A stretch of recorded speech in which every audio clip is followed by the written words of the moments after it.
ஒரு வாக்குத்தத்தம் கூட அவர் நமக்கு கொடுக்கணும்னு அவசியமே கிடையாது. ஆனா எத்தனையோ வாக்குத்தத்தங்களை கொடுத்துட்டார். ஆச்சரியமா இருக்குது எனக்கு. அவர் தேவன்க, வானத்தையும் பூமியும் படைத்த கடவுளுக்கு மனுஷன் தேவையாங்க? அவன்கிட்ட வந்து வலிய நான் உனக்கு இதை பண்றேன் அதை பண்றேன்னு சொல்லணுமாங்க? ஆபிரகாம் எடுத்துக்கோங்க. இன்னைக்கு வந்து ஆபிரகாம் வந்து கிறிஸ்தவர்களுக்கும் சரி, யூதர்களுக்கும் சரி, இன்னொரு மதத்தினருக்கும் சரி பெரிய ஹீரோ மாதிரி. அவர் தெரியும், அவர் பேரை தெரியாத ஆளே கிடையாது ஆபிரகாம். இன்னைக்கு எல்லாருமே நம்ம ஆபிரகாம பெரிய ஒரு ஆளாக நினைக்கிறோம். ஆனால் அவர் ஒரு ஜீரோவாக தான் தொடங்கினார். அதுதான் உண்மை. நீங்கள் பைபிளை வாசித்து பாருங்க. எந்த விதத்துலையும் ஒரு வெற்றி உள்ள ஆளே கிடையாது ஆபிரகாம் தொடங்குறப்போ. By any criteria he was failure. யாருக்கும் ஆபிரகாம்னா யாருக்கும் தெரியாது. அப்படிதான் அவருடைய கதை ஆரம்பிக்குது. நீங்கள் வாசித்து பாருங்க. ஜீவனுள்ள கடவுள் கூட அவருக்கு தெரியாது. ஜீவனுள்ள தேவனை கூட சேவிக்கலை. அந்நிய மற்ற தேவர்களை சேவித்து கொண்டு வாழ்க்கையில் எந்த ஒரு வெற்றியும் இல்லாமல் அப்படி தான் வாழ்ந்துக்கிட்டு இருந்தார்.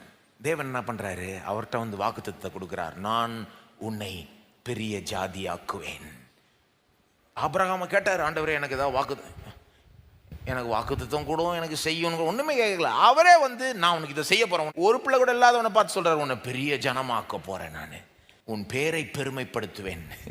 யாருக்கும் உன் பேரை தெரியாது, உன் பேரை எல்லாருக்கும் தெரிகிற மாதிரி ஆக்கிட போகிறேன் சொல்லிட்டு தான் செய்கிறாரு பாருங்க. தேவனுக்கு ஒரு மெத்தட் இருக்கு இல்லையா? என்ன செய்கிறாரோ முதல்ல அதை சொல்லிட்டு அப்புறம் தான் என்ன வாக்குத்தத்தம், உன்னை பெரிய ஜனமாக்குவேன், உன் பேரை பெருமைப்படுத்துவேன், உன்னை ஆசீர்வதிக்கிறவனை ஆசீர்வதிப்பேன், உன்னை சபிக்கிறவனை சபிப்பேன், பூமியில் உள்ள வம்சங்கள் எல்லாம் உனக்குள் ஆசீர்வதிக்கப்பட்டிருக்கும் அப்படின்னு பிரம்மாண்டமான ஒரு வாக்குத்தத்தத்தை கொடுக்குறார்.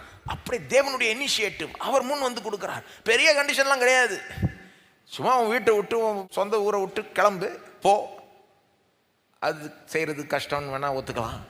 ஆனால் ஆபிரகாமுக்கு கிடைச்ச, நான் நினைக்கிறேன் அவர் வாக்குத்தத்தத்தை கேட்டு அசந்து போயிட்டு இருப்பார் ஆபிரகாம். அப்பா இப்படி இருக்குன்னா சொந்த ஊரே விட்டு போயிடலாம், பரவாயில்ல, சொந்தக்காரங்களாம் கூட விட்டு போயிடலாம், இவ்வளோ பெரிய பிளெஸ்ஸிங் கிடைக்க போகுதுன்னா ஒர்த்து தான் அப்படின்னு கிளம்பி இருப்பார்னு நினைக்கிறேன் ஆபிரகாம். அந்த வாக்கு தத்தமே அவருக்கு ஒரு விசுவாசத்தை கொடுத்துருக்கோன்னு நான் நம்புகிறேன். என்ன ஒரு வாக்கு தத்தம்!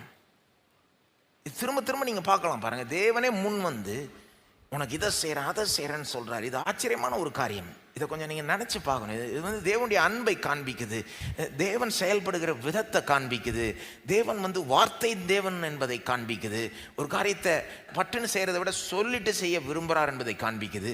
அது மட்டும் இல்லை, இது வந்து தேவன் நம்ம ஒரு விதமா வாழணும்னு விரும்புகிறார். ஒரு விதமா, எந்த விதமா? தைரியத்தோடு வாழணும், ஒரு சமாதானத்தோடு வாழணும்.